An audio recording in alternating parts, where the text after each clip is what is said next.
Hey guys, this is CallanLoF with my third episode of Mock Talks, and I really didn't want to make three uninterrupted episodes, but, well, I mean, uninterrupted by no stop motions in there, so I apologize, but life's been busy, and even this one is not as put together as I wanted it to be, but I wanted to answer audience requests, and I didn't really communicate that one in the last one, so I feel bad about that.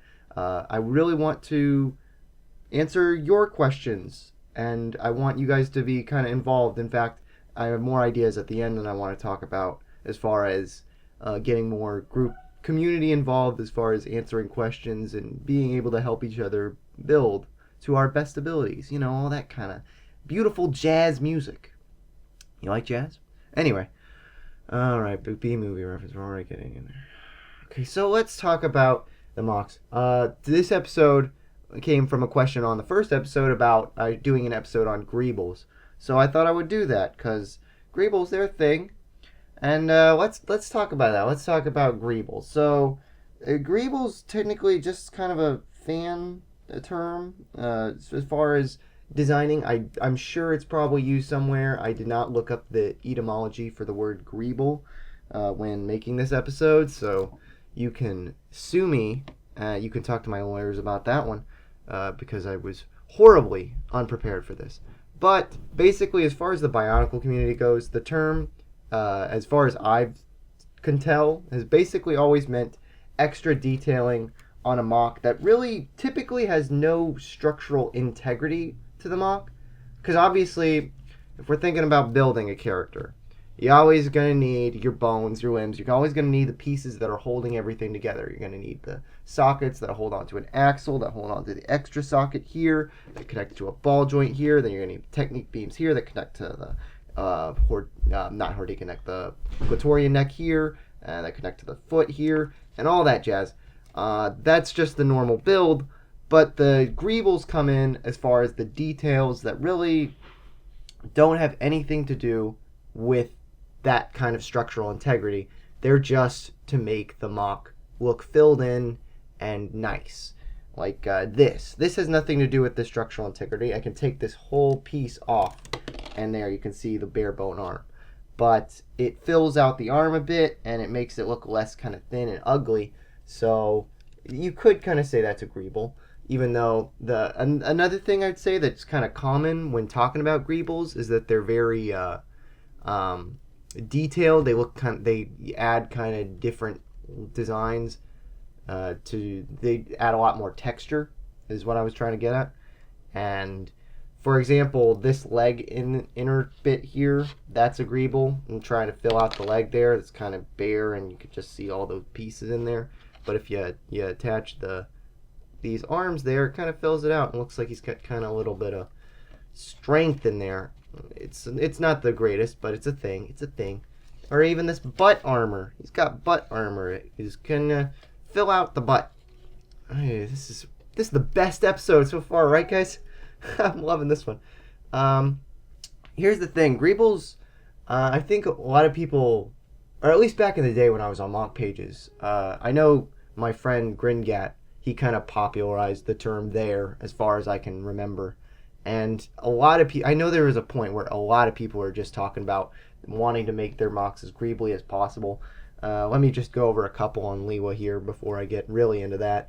You know, for example, he's got the flags in here. These flags, they kind of help keep the chest on, so I guess you could argue that it's structural integrity, but even the chest armor isn't incredibly important there.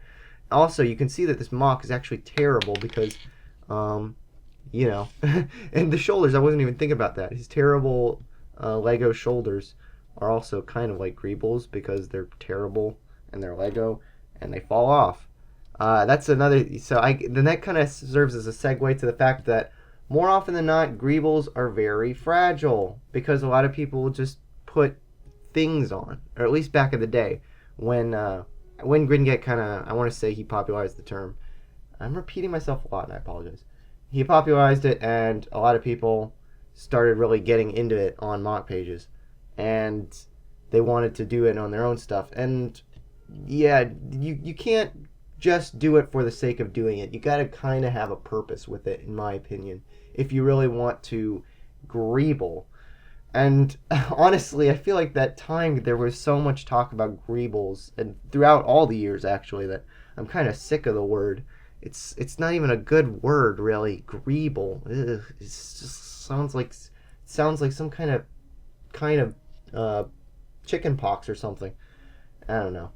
But yeah, basically extra details to fill out the mock.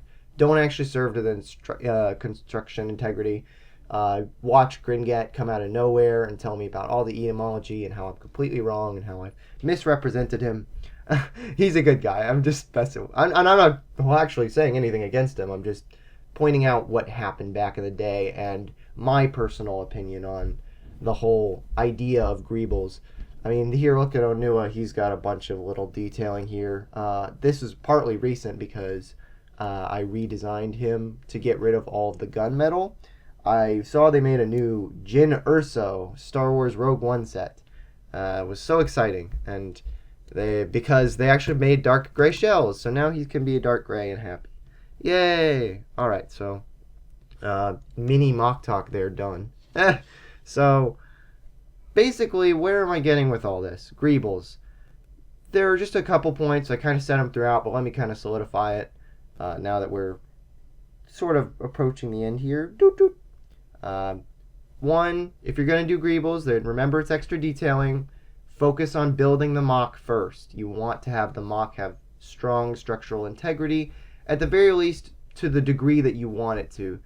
If you're going for set accuracy for some other model, Greebles can be incredibly important in helping with that, and in that kind of case, it really depends on your purpose.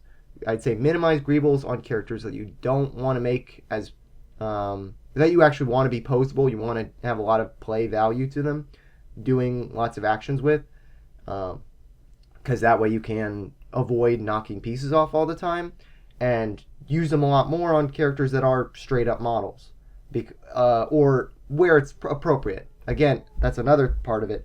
Don't go overboard just because it sounds kind of like, ooh, Greeble, I'm putting more detailing on it. It's not necessarily going to make your mock better. For example, my friends, and I feel like this kind of falls in. Greebling can also kind of be considered the idea of using particular pieces on mocks to get them done. For example, here, let me pull in an extra star. Oh no, Akard. No, oh no. Akard died. Anyway, this is getting real professional. So my Gali Mata mock, for example, she originally had car doors as her arms because I used blue car doors from a Lego set just to fill out all of the dark blue, and it's become the butt of my jokes among my friends for the longest time. They always joke about Gali having pockets on her arms where she can contain stuff inside her arms because of her car door arms, and yes, I deserve that because that was silly. So yeah, basically, recap again. Don't do it for the sake of it. Use it as filling in details. Don't do it for the sake of it. Don't do filling in as details.